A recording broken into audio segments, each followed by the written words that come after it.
Guys, welcome to this week's podcast episode. I'm really excited about today's guest, Coach Sebastian Carlos Kruse. He's actually coming from Africa, and we're going to hear more about all that stories. But he's got a fantastic story. He's also a TEDx speaker, and we're going to talk about how he's embodied the life of a coach and helping others achieve the same. Talk about his struggles, and I'm looking forward to talking to entrepreneurs such as Sebastian. So welcome. Christopher, thank you so much, brother. I hope you're doing amazing. It's been a pleasure to go back and forth with you online, and I'm really looking forward to this conversation. Yeah, I know. I'm really excited about your TEDx and then also your travels, because you lived in so many different countries. So talk about your origin stories and how you came to do what you do. Yeah, so my origin, so for people who don't know, I'm Coach Sebastian, or people usually call me Coach Sebastian. So here, I messed up my mic, I think. You can hear me good? Yeah, we're good. Yeah. Okay, fantastic. So yeah, Coach Sebastian, born and raised in Sweden, in a small city in the outskirts of Gothenburg. We had approximately 15,000 people where I lived. Grew up there, started traveling real early. As a 19-year-old, I took my best friend and said, "Hey, let's move to Australia." So we started backpacking, went to Australia, went to Asia. I consider moving or like living in a place. So if I say that I lived in a place, I mean that I've been there for over 6 months. And after being in Australia, I decided to go to Norway, lived in Norway for a little bit, became a professional dancer. Did that for the longest time, modeling at the same time. So modeling internationally while being a professional dancer, mixing those two worlds together as an entrepreneur at the same time, just starting my own business, really trying to make a living of all of it. Went from Norway to Spain, Barcelona, lived there for about 2 years, then went to Malta, lived in Malta for 2 years, or for a year. And now I live in the Cape Verde Island, which is my heritage also, which is important to point out. So my father is from here. So when I moved here, I was on a discovery to learn more about my roots and the culture. And now I lived here for about 2 years. So that's the origin story of my traveling, at least. What is it about the travel? Is it, some people just love to see different countries. Some love the freedom. What is it about you going to these different places, and just so the audience kind of understands the motivations? Yeah, so for me, it has always been about freedom. The same thing with I've been an entrepreneur since I was 19. Always wanting to do new things, always wanting to be able to experience life at the fullest. I really want to live life big. I want big paycheck, big paydays, big plans, big travels, big boats, big yachts, everything. I really want to experience all of it. So freedom for me is really something that it's a principle of mine, something I value really, really highly. So it's definitely that part. Some people, I was actually listening to, a podcast just prior to your interview, and they're talking about money as people use it for status, especially here in the West, the cars and the houses and, all of that. But then there's also another idea and perspective is using money for utility, which is what you're talking about, is freedom and your quality of life and, helping others. And so kind of talk about this idea, because you've talked about, early challenges, your encounters with outsiders, and kind of how did that shape your perspective on mental health, being inclusive? When I was growing up, I lived in a suburb of all Caucasian, so I was always the outsider. So talk about that. Yes, I definitely know what you're talking about, being the outsider in an all Caucasian neighborhood. So, and first of all, I highly agree with what you're saying, that money is a utility. Like it's a tool for freedom. And as a performance coach, I have met individuals that are making multiple 9 figures net worth and are really at the top echelons of the social hierarchy when it comes to money.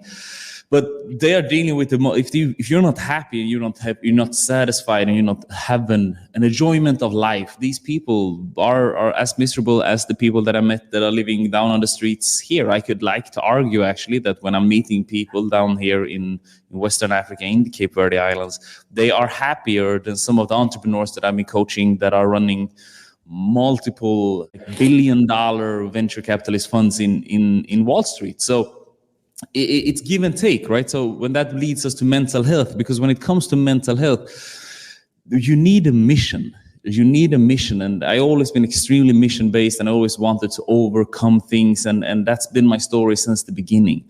And my journey started as a kid, normal kid, and then I was get around 12 to 15.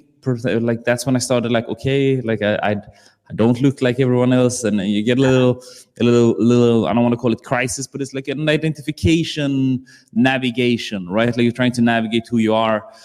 And then in Sweden during this time, there was a lot of Nazis, a lot of racism. So I had those encounters, like clear memories of running from Nazis home from school, just terrified.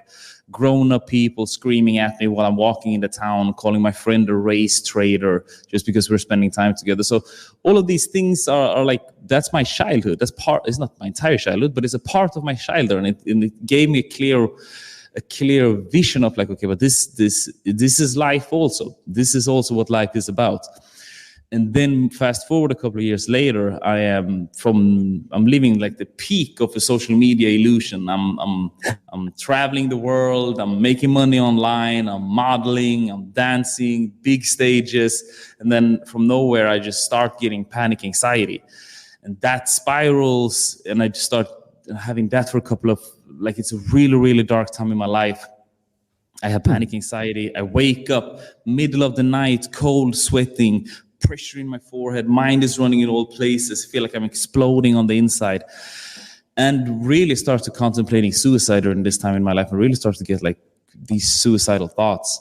And after having that for some times, I managed to get myself out of that, and I managed to work on myself. And that's when I start to study at the Norwegian School of Sports Science as a coach and a personal trainer. Fast forward a decade later, here I am today. Yeah, that's interesting. And because you talk about your dance as transformation, and can you share how discovering dance at 17 became a transformative force in your life and career? Yeah. So I was doing martial arts before, which I still do. And so dance gave me a place where I could express myself. I could be myself. I could become myself. So I trained at a dance school called Twisted Feet Dance Academy in Gothenburg City, which is the city center of like the commune, essentially, of where I live. So yeah, I did that for the longest time. Really, really, really found a place where I could express myself, found a place I could become who I am. And without that, I'm not sure where I would be today. And I'm still, until today, I'm still dancing professionally, flying to Spain now in January to perform and teach workshops and do all of that good stuff. So that's still a huge part of my life. And for anybody who is struggling with some type of mental health, like you need an output. You need an output, whether that is dancing, whether that is training, whether that is endurance, kettlebells, hikes. Like you need something to get that stimulus, because you have so much stimulus going inside of your body. So you just need an output. I believe that is super important. Yeah, I love that. Sorry, I think you had another thought. Go ahead. No, so when it comes to all of these things, when it comes to dancing and training, it's so important because it also gives you community. And like I said previously, I'm a very mission-based person, and I believe a lot of us men are. So having these missions that we're going on is something that it's so important. Like I can't stretch the importance of it. Yeah, it's interesting because I'm studying a lot of entrepreneurs and talking to a lot of entrepreneurs, and kind of because a traditional school is just reading and writing and arithmetic, and then but to be successful in the real world today, you have to have so many other skills. And then and I know a lot of, like, for example, athletes and martial artists, dancers, their expression is through their body. So they may not do well on standardized tests, but when their expression and their creativity through their body, it's actually very powerful. So you put them in the right environments and boom, magic happens. That's the thing, right? So it's almost like we have to redefine what do we consider in being smart, because I wasn't school smart by any way, shape or form. But as a dancer and as a coach, I'm one of the best in the world, specifically training dancers. So when do we gonna go into redefine smart? Is that photo you put is a wonderful picture doing that. It's like the current school system, and they have an elephant, a baboon, a giraffe, and a goldfish in a bowl, and they stand next to a tree, and they say, "Climb this tree." It's a measurement of how we count, how we like calculate who is the smartest at the moment. I believe in that very much. Yeah. And what's interesting is there's this funny meme going on is kind of like, especially in the West, they said that the modern school system was designed to train people to work in the factories, the car factories, which is, quite hilarious. Yeah, it's tragical and fun at the same time. And that's the thing. So it's like, about at what point are we going to break loose of these frames and really make sure that we're like, hey, like, I'm going to define my life. I'm going to make sure that I'm the person I'm in charge of my life. And I was very lucky to have a brother he's been my best friend since I was 12. So we have always been like this together. It's like, I'm going to break out.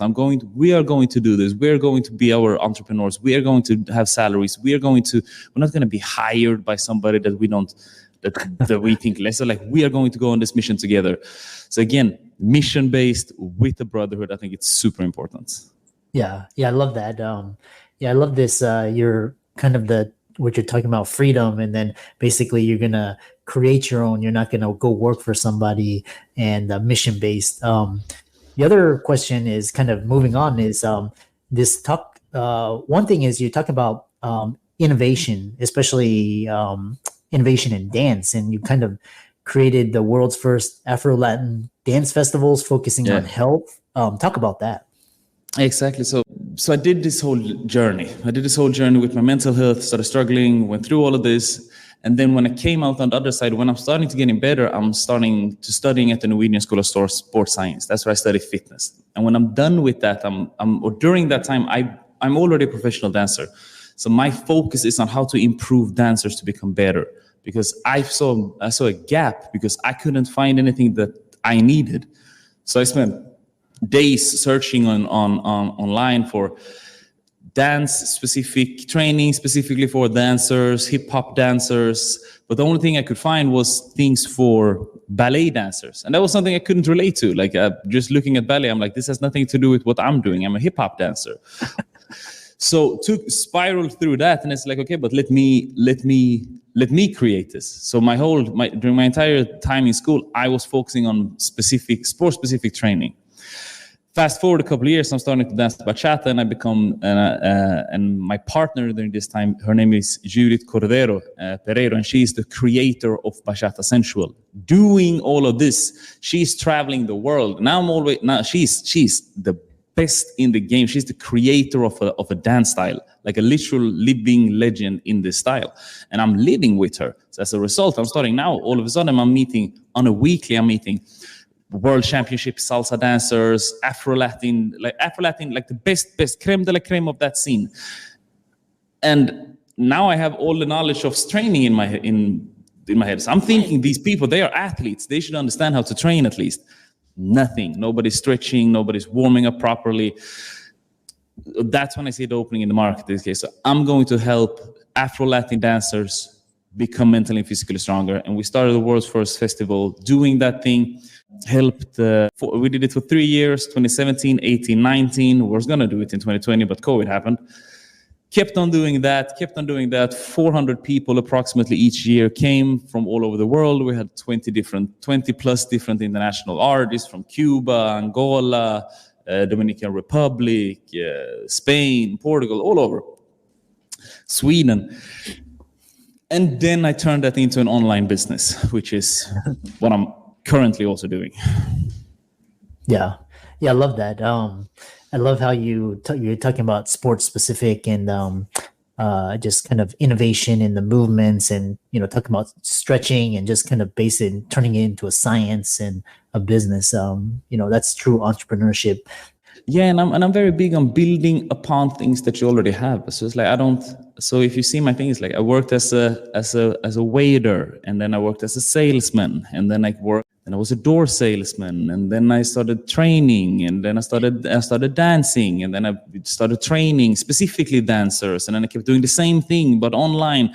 So I'm a big believer on building on top of things and skills that you already have, instead of actually needing to go back and like, okay, now I need to rethink what am I going to do, take a completely different route in life. If you already have skills, like, start building on top of things, especially things that you are good at. I love that, building upon that. That's so powerful. We have kind of a couple minutes before we end it. But so one thing is, you talked about overcoming panic attacks and anxiety, and can you talk about kind of the triggers and delve into the strategies that you help to turn your mental health around? Yeah, definitely. So when it comes to panic anxiety attack, I was struggling for the longest time with that and just being anxious. And one of the things that I really understood was, okay, so it's all in my mind. And it sounds strange for people that are dealing with it. But as soon as I understood that I had to take ownership over my own mind and I had to take ownership over my health, that's the time when I started to get better. And I had mentors and I started sharing more and I joined communities online, offline, and all of this, it became a positive spiral. So the more I kept doing it, the more I started taking care of myself, the better I felt. So until today, I'm addicted to taking care of myself. But I'm drinking water, not necessarily because I'm thirsty, but I just know how good it is to my health. I'm not drinking any sugar or eating any sugar. I'm really staying away in order for me to live the most optimal life. Again, I'm building on top of thought patterns that I had as young. Like I said in the beginning of this podcast, I really want to live a big life. I want all of it. So I want to feel good. I want to feel in my most optimal state. So constantly making sure that I'm focusing on breathing exercises, constantly making sure that I'm journaling, constantly making sure I'm taking care of my physical health, constantly making sure that I'm eating the right thing, and constantly making sure that I'm resting. But I don't see it as rest, I see it as recharge. So when I'm taking days off, I don't lay on the bed and do nothing. I'm making sure that I go down to the beach, I snorkel, we go on hikes, things that recharge me. So I don't focus on resting, I focus on recharging. So that is definitely things that I'm highly recommend when it comes to your mental health and community. Yeah. Again, I can't stress the importance of community and mentorship. Yeah, I love that. Then talk about your TEDx talk and, what was that? What was the inspiration? I'm going to be honest, I haven't seen it yet. I actually recorded it. I have a videographer that I'm working with. My videographer was recording TEDx on the side, but I haven't seen it yet. I want to see the official recording.